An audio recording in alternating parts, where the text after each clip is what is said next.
Welcome back to the Investing on the Go podcast, brought to you by Fund Caliber. Today we're looking at the UK equity income sector and discussing the advantages of investing in small and medium-sized companies as well as larger ones, both in terms of potential profit growth and dividend growth. I'm Juliet Schooling-Latter, and today I'm joined by Sid Chand Lall, manager of Marlborough Multi-Cap Income. Hi, Sid. Good afternoon, Juliet. This fund has managed to produce a better dividend yield than the FTSE All-Share each year since it was launched, well over a decade ago. How have you achieved this? The starting point really is having a very clear respect for what is known as the Investment Association yield test. To be an equity income fund in the UK, you have to beat the All-Share index in simple terms. So in terms of the dividend yield, historically tested and published in Financial Times, you must be able to outperform that. And that's my starting point. Now, in some cases, it may be that investors feel it's actually all right to sell a bit of capital and make up any distributions. What we've done is taken a very disciplined approach and said, actually, that decision is not ours. Our remit is very clear. It is to deliver the dividend and do so in that format, not to sort of say, oh, well, we had a bad year, so, could you sell some of the capital instead? And therefore, it was really with that design in mind that when we construct the portfolio, every single stock in the fund must pay a dividend. So that's the backdrop. The second important pillar, I think, in terms of achieving this target is that you've got to look for profitable companies. And that's what we've done. Just because you've got smaller companies, it doesn't mean that they're unprofitable and necessarily the riskiest. So we will go for the profitable companies where there is growth, and with a quantitative overlay to have free cash flow that supports that dividend, that can cover it ample. And again, then you have the balance sheet to support it. So if you've got low gearing or net cash, especially in this environment, that makes that dividend sustainable. So in a high interest rate environment, if you've got a lot of debt, what tends to happen is paying a dividend is less of a priority. You've got to service your interest costs instead. And we don't want to be in that situation where businesses are over-levered and struggling. Instead, it should be that actually it's not a burden. It's fairly straightforward to pay the dividend because you've got the earnings coming through. And with the earnings, the good cash flow, that supports the dividend payment quite comfortably. Great, thank you. And why do you think dividends are more important in this environment when inflation and interest rates are now higher? Well, at a very basic level, when you get inflation, and let's say it's 10% at the moment, give or take, what it does is it erodes your buying power. So whether it's capital or income, you're still depleting wealth as a result of that inflation. When you have income, and in the form of dividends, you're able to essentially offset that erosion. So income comes into play actually very nicely in the form of equity income, because you don't just go back to par as you would with a bond. You can have the ability to recover beyond that quite significantly.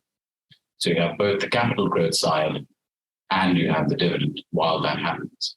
So you get paid to wait, essentially. Now, in terms of a total return, a dividend contribution is quite significant. So if you go back and look at the long-term returns, you'll see that actually across most geographies, it is really the dividend contribution that has been reinvested and compounded to give you a much more significant total return had it just been looking at capital contributions. So the bulk of total returns come from income, is what I'm saying. And therefore, in not just in the short term, but also in the medium and long term, you'll find that the power of dividends is actually incredibly useful for the overall return from an investment. So, yeah, I think if you look at the bank rate, you might get 3 or 4% in terms of dividends. If you look at the UK 10-year gilt, again, you're looking at sort of 3.5% or so. But what's happened is if the 2022 year is anything to go by, that was one of the worst years for index-linked gilts. It was down over 30%. So this is why actually UK equity income may well be a much more interesting place to be now, especially as valuations have come down significantly. The number of stocks are trading on single-digit price-earnings ratio, and you get offered the potential for not just upside in terms of capital, but also the income while you wait. Right. And your fund, it tends to be overweight small and medium-sized companies, doesn't it? Why is this? Well, we start with the premise that smaller companies have the ability to grow their earnings quicker than larger companies or the larger counterparts. And if you believe that, then other things being equal, the dividend should also follow in the same magnitude. So if you have a constant dividend policy and your earnings have grown 10%, you should be able to grow your dividend 10% as well, just as an automatic output. And it tends to be the case that actually it's easier for a smaller company to potentially double its profits and therefore over time potentially double its dividend as well. And certainly we've seen that over time, that actually the dividend growth has been superior for smaller and mid-cap companies. That's the first point. I think the second thing really is to do with diversification. If you had bought 3 or 4 UK equity income funds, chances are that the majority of them would have had the same or very similar stock names in the top 10 or top 20.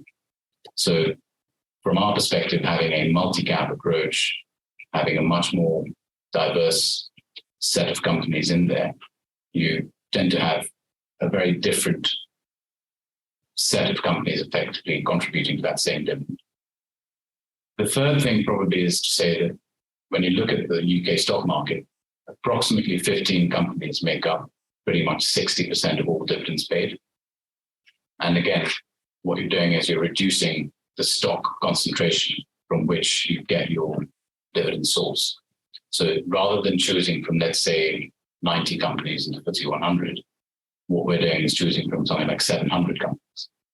And again, we stick to our process. We're not just picking companies because they're smaller. We're picking them because we think they can pay a dividend in a sustainable fashion, and they will have good balance sheets and good free cash flow and be profitable.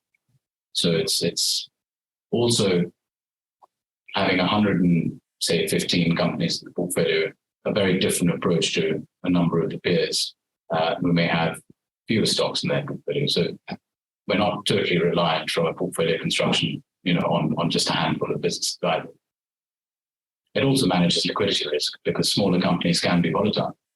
And what this does is it just ensures that you're not too wedded to 1 or 2 companies, to pay that overall dividend. Yes, I'm a great believer in small and mid caps over the long term as well. But they did have a bad year last year, didn't they? How are they looking for this year in 2023? Well, we're more optimistic about the small mid-cap space now. Part of that reason is that actually, when you look at what happened in 2022, there was dollar strength, there was a big boom for commodities. Those were areas that actually this fund was relatively underweight on. But also the dollar strength doesn't help the domestic stocks in the UK. It's actually dollar weakness that helps. So if you take the view that actually this year there will be some reversal in that, even if it is just mean reversion going back to the norm, not suggesting there's a huge crash in the dollar, but anything in terms of a more sort of historic norm in terms of the ratios versus the pound, I think that will stand to be received very well, because what happens is the FTSE 250 tends to outperform. Certainly this year, what we've seen so far is that there's a bit more stabilization. The currency rate's closer to sort of 120 rather than the 103 that we saw versus the dollar when we had the UK mini budget under the previous Prime Minister and Chancellor. So it is looking a little bit more stable, and also there is an element of deflation beginning to come through in the numbers. So perhaps you could argue that large caps have had their run. They've had that in the year that's just preceded, and this year there will be a slight rotation. That said, there's also a valuation gap. I do think that actually some of the yields that are on offer now, with the valuations in combination, make it very attractive for small mid-cap stocks. Well, let's hope this year is the year for small caps. What sort of opportunities are you finding at the moment? Perhaps you've got a couple of examples that you could give to us. Yes, absolutely. One example would be Paragon Group, which is a sort of financer of buy-to-let mortgages. Now, if you look at that business going back to the last financial crisis, the global financial crisis, they had a very high proportion of their loan book in what we would describe as high loan to value. So they would have been as high as sort of 80% loan to value, with a big bulk of their book making up that segment. So 60% or so of that book would have been in what you could describe as high risk mortgages. Today, that makes us completely different. It's something like 1.5% now, being over 80% loan to value. So really a higher interest rate environment is, even if it does hurt the property market, it just leaves this bank in a much stronger position, able to cope and absorb with any variations. The other aspect of this is that they have a large clientele in what you might describe as professional landlords. So they don't have the same constraints, if you like. They've already refinanced, they've already got a different outlook as opposed to maybe what you would see in terms of the data coming out for mortgage availability. And they have planned it much better. So you do have to take a stance on what you think is going to happen to the property market in the UK. If you think it's going to be a 20-30% crash, then of course that's going to hurt. But if it's more like a 7 to 9% correction, then this bank's in a much better place, as I said, because of its mix. It is also a beneficiary of higher interest rates in itself. The net interest margin is expected to do much better. There is a sensitivity that they had published before, which is approximately £10 million for every 1% interest rate rise. So that's on the BBT line. And then, of course, there is the advantage of having applied very early for what is known as the IRB model. And they've done sort of 6-7 years worth of work on that, which will effectively mean that they have to hold less capital for every pound that they lend out, in simplistic terms. And that puts them on a much more level playing field. So here you have a bank which is essentially on a single-digit PE, if you want to look at it that way, price-earnings ratio, and it offers you a very handsome yield at the same time. So that's one example. I could give you another one if you like.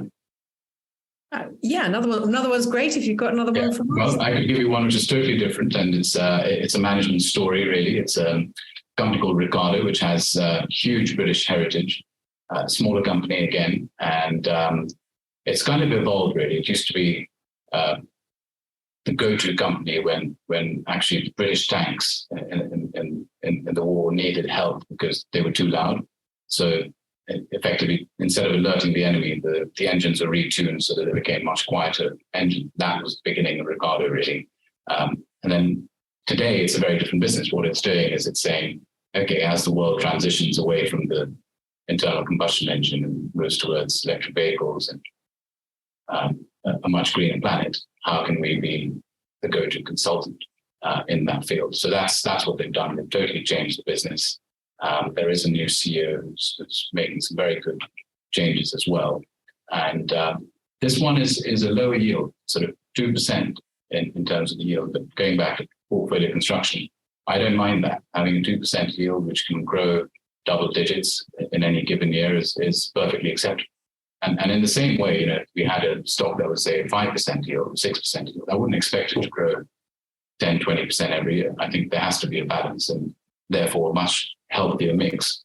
But Ricardo is in a space where there has been consolidation in the industry already. So I would not be surprised if it starts to re-rate gradually as they keep delivering evidence of earnings progress. So that's Ricardo, employing about 3,000 specialists, and we think it's pretty undervalued. It's on a low teen price earnings ratio for next year, but this could easily be 16, 17 times over the next sort of 2 or 3 years.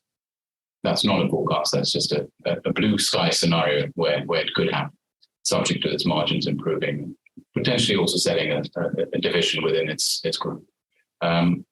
And maybe a third one, which again plays into the more topical aspects. And this is me deliberately mentioning a mid-cap company because it's very easy to sort of forget that actually there are companies making a huge difference, not just to the economy, but also general well-being, and how they can transform themselves. So this is Drax. It's been a little bit more controversial recently, but they are what used to be a coal-fired power plant company to becoming actually UK's biggest biomass generator. And the controversy, if you like, has really been around a Panorama documentary where there was criticism that they were accelerating deforestation.